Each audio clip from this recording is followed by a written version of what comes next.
தேவனே நான் ஓமதண்டையில் இன்னும் நெருங்கி சேர்வதே என் ஆவல் பூமியில்.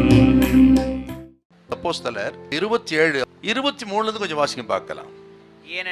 ஏனென்றால் என்னை ஆட்கொண்டவரும் நான் சேவிக்கிறவருமான தேவனுடைய தூதனானவன் இந்த ராத்திரியிலே என்னிடத்தில் வந்து நின்று பவுலே, பயப்படாதே, நீ ராயனுக்கு முன்பாக நிற்க வேண்டும்.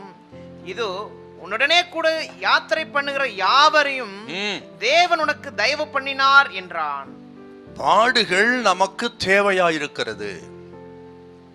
இந்த பாடுகள் மத்தியில என்னெல்லாம் நடந்ததுன்னு பார்த்தீங்கன்னா, 14 நாட்கள் சாப்பிடாமல் இருக்கிறார்கள். சூரியனாவது நட்சத்திரங்களாவது காண முடியாமல் இருளுக்குள் இருக்கிறார்கள், பயத்தில் இருக்கிறார்கள். இப்படிப்பட்ட சூழ்நிலையில தான் ஆண்டவர் பவுலை சந்திக்கிறார். இந்த சூழ்நிலையில் தான் பவுலை சந்தித்து தூதன் தோன்றி சொல்ற வார்த்தை, பவுலே நீ பயப்படாத, நீ ராயனுக்கு முன்பாக நிற்க வேண்டும்.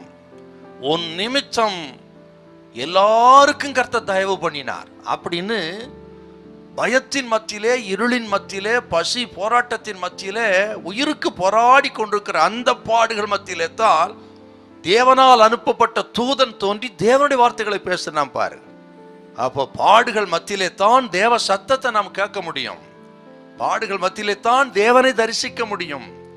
பாடுகள் மத்தியிலே தான் ஆக தேவன் நமது திட்டத்தை குறித்து பேசுவதை கேட்க முடியும். பாடுகள் மத்தியிலே தான் நம்மை திடப்படுத்துவதை நம்ம கேட்க முடியும். திடமனதாயிருங்கள். உங்களை சுற்றிலும் பாடுகள் போராட்டங்களா? கர்த்தர் சொல்லுகிறார், இந்த நாட்கள் வீணான நாட்கள் அல்ல, தேவன் உங்களை சந்திக்கிற நாட்கள், உங்களோடு பேசுகிற நாட்கள், உங்களை திடப்படுத்துகிற நாட்கள். உங்களை குறித்து, குடும்பத்தை குறித்து, பிள்ளைகளை குறித்து திட்டங்களை உங்களுக்கு வெளிப்படுத்தி உங்களை ஆண்டவர் தொடர்ந்து ஓடக்கூடிய பலனை கொடுக்கிற நாட்கள் தான் இந்த பாடுகளும் போராட்டங்களும் சோதனைகளை நிறைந்த நாட்கள்.